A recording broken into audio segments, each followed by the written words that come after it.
Every time the market falls apart, the same institution shows up on television to explain how it's going to put things back together. And most people never stop to ask why that institution keeps being at the scene every single time. Not once, not twice. Every single major financial crisis in the last 100 years has happened on the Federal Reserve's watch. And every single time, the Fed has stepped forward with the same posture. Calm, authoritative, competent. The adults are in the room. We'll handle this. And people believe it. Because what's the alternative? You'd have to believe that the institution designed to prevent financial collapse is somehow connected to the collapses themselves. That sounds like the kind of thing you're not supposed to say out loud. But here's what I want to show you today.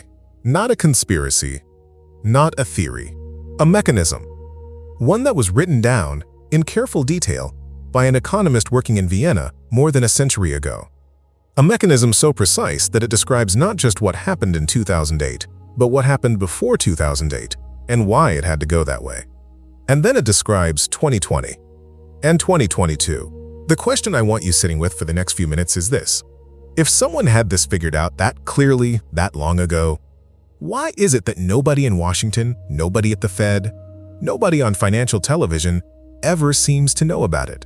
That's what we're going to answer. Stay with me. Let's start with what the Federal Reserve was actually built to do. The year is 1913. December.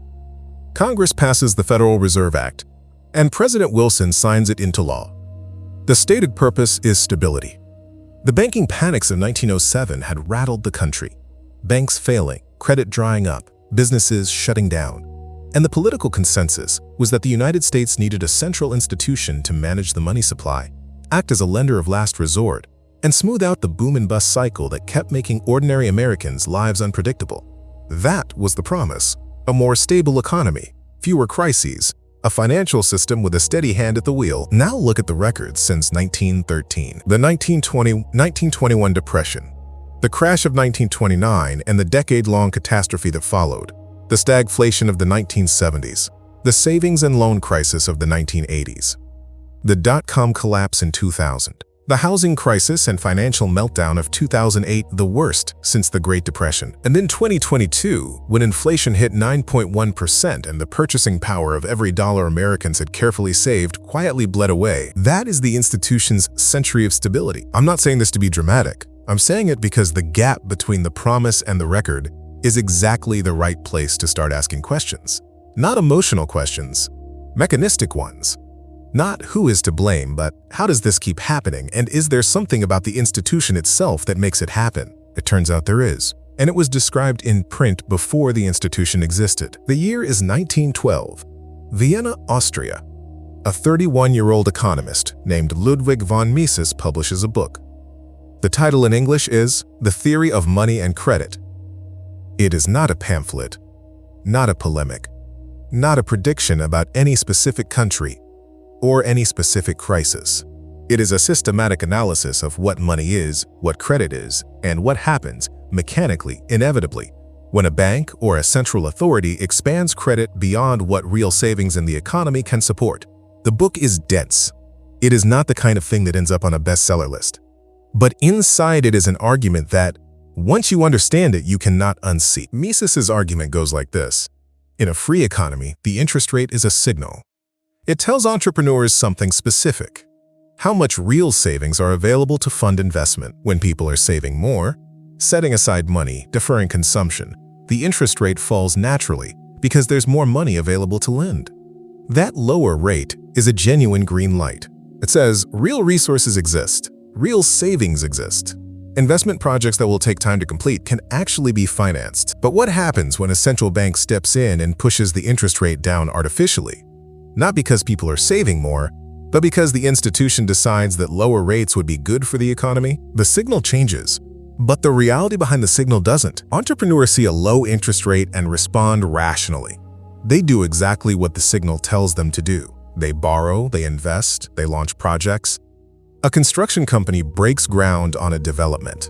A manufacturer expands a factory. A tech startup scales its infrastructure. Each of these decisions makes sense given what the price of credit is telling them.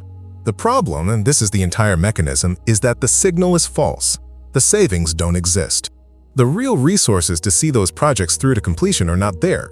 The low rate wasn't the result of people genuinely saving more, it was manufactured. Murray Rothbard, in his 1963 Economic History of the Great Depression, used an image that captures this precisely. He described it as a builder who is told he has enough bricks to finish a mansion. He draws up the blueprints, lays the foundation, orders the materials, hires the crew. He doesn't discover the truth until he's halfway through the walls. The bricks run out. The mansion cannot be finished, and the resources he poured into the foundation, the labor, the time, the capital, cannot be recovered. That's not a metaphor invented for rhetorical effect. That is the structural logic Mises described in 1912. The boom feels real because the spending is real, the investment is real, the employment is real. But it is built on a false signal, and the bust is not a market failure. The bust is the moment the false signal becomes visible. Mises called it malinvestment, not bad luck, not irrational exuberance. Rational investment, responding to a distorted price signal that cannot be completed when the distortion becomes visible. In Human Action, his major work published in 1949, Mises stated it directly. He wrote, "The boom is not a period of superabundance. It is a period of misdirected production. Misdirected, not random, not chaotic, directed by a false signal into projects that the real economy cannot sustain. That's the mechanism. Hold on to it. Now I want to show you what that mechanism looks like when it runs, not as an abstraction, as a sequence of events you lived through. The year is 2003, June. The Federal Reserve, responding to the recession that followed the dot-com collapse and the economic shock of September 2001, has been cutting rates. By June of 2003, the federal funds rate, the rate the Fed controls directly, sits at 1%. 1%. That is the lowest it had been since the early 1960s. It stays there for a full year, June 2003 to June 2004, 12 months of the cheapest credit in a generation. What does the market do with that signal? Exactly what Mises said it would. Mortgage lending explodes. Housing starts climb. Real estate developers break ground on subdivisions in Phoenix, in Las Vegas, in Florida, in California. Markets that had been expensive already, now turbocharged by cheap debt. Banks create new financial instruments to bundle and sell the mortgages. Rating agencies certify them as safe. Wall Street builds a superstructure of derivatives on top of the underlying housing loans. Investment banks expand their exposure. Everyone is responding rationally to what the price of credit is telling them. The builder is laying the foundation. The bricks seem unlimited. By 2006, housing prices have risen more than 80% above their 2000 levels in many markets. Construction employment is at record highs.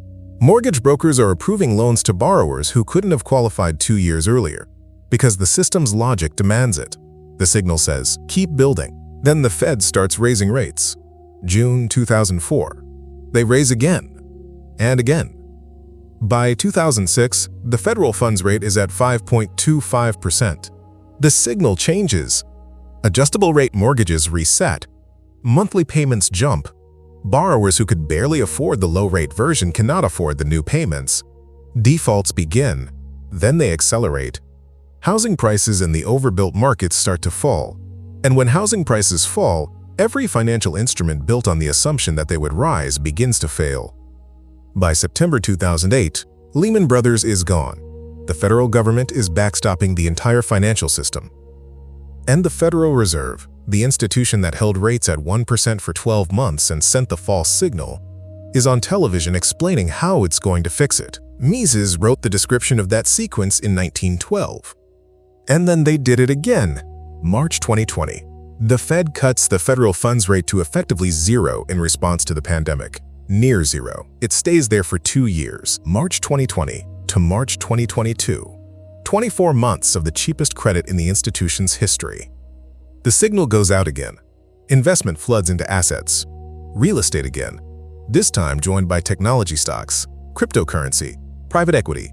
Prices climb. The boom feels real. It always does. Then the Fed raises rates, fast. By the summer of 2022, they're raising by 3/4 of a point at a meeting, something they hadn't done since 1994. Because by June of 2022, inflation had reached 9.1%. The Consumer Price Index, the measure of what it costs to buy the things Americans actually buy at its highest in 40 years. Not an act of God, a policy. Rates held at zero for 2 years send enormous amounts of money chasing a supply of goods that didn't expand at the same speed. The price level rises. The purchasing power of every dollar in savings, the retirement account, the emergency fund, the money set aside for the grandchildren's education, quietly, steadily shrinks. The builder ran out of bricks again. If you felt something go wrong during that period, if you stood at a grocery store register in 2022 and felt something that wasn't just frustration, but something closer to betrayal, like a deal had been broken that you'd held up your end of, that feeling was not irrational. It was accurate. The mechanism you experienced has a name. It was described in a book published in Vienna in 1912. There is a field guide that covers the other half of what we just walked through. The interest rate mechanism is what we explored today, how cheap credit distorts investment and produces the boom-bust cycle. But there's a companion question. What happens to your money on the other side of that cycle? Why does inflation follow the boom? Who authors it and how? That's what Inflation, the field guide, covers. 30 pages. Plain English. The mechanism, the history, the political choices behind every inflationary period in modern American life. Not a textbook. The vocabulary that makes these events legible instead of frightening. Link is in the description. Now I want to give you the thing I've been building toward. The piece that reframes everything. We've spent this video watching Mises's mechanism operate in 2003 to 2008 and again in 2020 to 2022. You've seen that the sequence is not accidental, that the Fed's own interest rate policy, in both cases, produced exactly the distortion Mises described, the false signal, the malinvestment, the bust. But here is what I want you to hold on to. The theory of money and credit was published in 1912. The Federal Reserve Act was signed in 1913. Mises was not analyzing the Fed. He had never seen the Fed operate. He published the precise mechanism, the artificial suppression of the interest rate, the false signal, the malinvestment, the inevitable liquidation, before the institution existed. He wasn't critiquing an institution he'd watched fail. He was describing a mechanism that the institution would go on to prove on schedule across an entire century. This is not a minor historical footnote. Think about what it means. The people who designed the Federal Reserve, brilliant people, serious people, with access to the best economic thinking of their era, were building an institution whose failure mode had already been described in the academic literature. The cure was diagnosed as the disease the year before the cure was created. And Mises kept writing. He wrote about the credit expansion behind the boom of the 1920s in 1931, while the Depression was still deepening.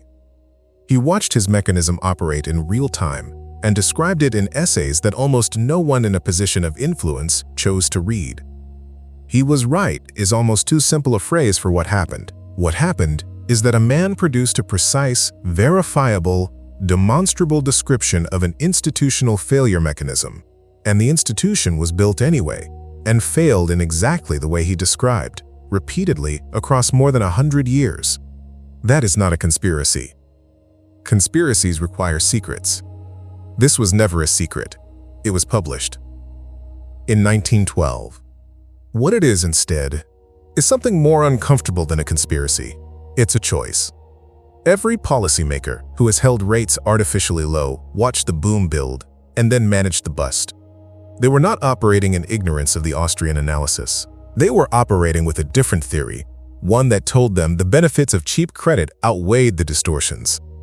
They chose, and the people who paid the price of that choice were the people who saved carefully, who planned for retirement, who held up their end of a deal that the institution remade without their consent. The indignation you may be feeling right now is not helpless, it's precise. You know the mechanism, you know the name of the man who described it, you know the dates. You can explain it at the dinner table in 3 sentences, and it will make more sense than anything anyone heard on financial television. That is not a small thing. There is a question I want to leave you with, not about the Fed, not about Mises, but about what you do with a framework like this. Understanding the mechanism doesn't protect your savings automatically. It doesn't stop the next cycle. The institution still exists, the policy logic that drives it hasn't fundamentally changed, and if the last 100 years are any indication, The next boom bust is a matter of when, not if. But there is something that changes when you stop seeing these events as weather. Weather is something you endure. A mechanism is something you can read, anticipate, and within the limits of your own life and your own decisions, prepare for. The man who understands that the boom is a false signal doesn't get to stop the boom. But he's not surprised by the bust. He made different choices during the years when everyone else was treating the bricks as unlimited. Mises spent the last decades of his life in New York, exiled from Europe, ignored by the mainstream economics profession, teaching seminars at New York University to small groups of students who understood that the work mattered. He kept writing. He kept demonstrating the mechanism. He did not become bitter, as far as the record shows, and he did not become quiet. The question isn't whether you can stop the next cycle. You can't. The question is what you build during the boom that will still be standing when the bricks run out. Tell me, what year did you first notice that your savings weren't keeping up? And what were you saving for?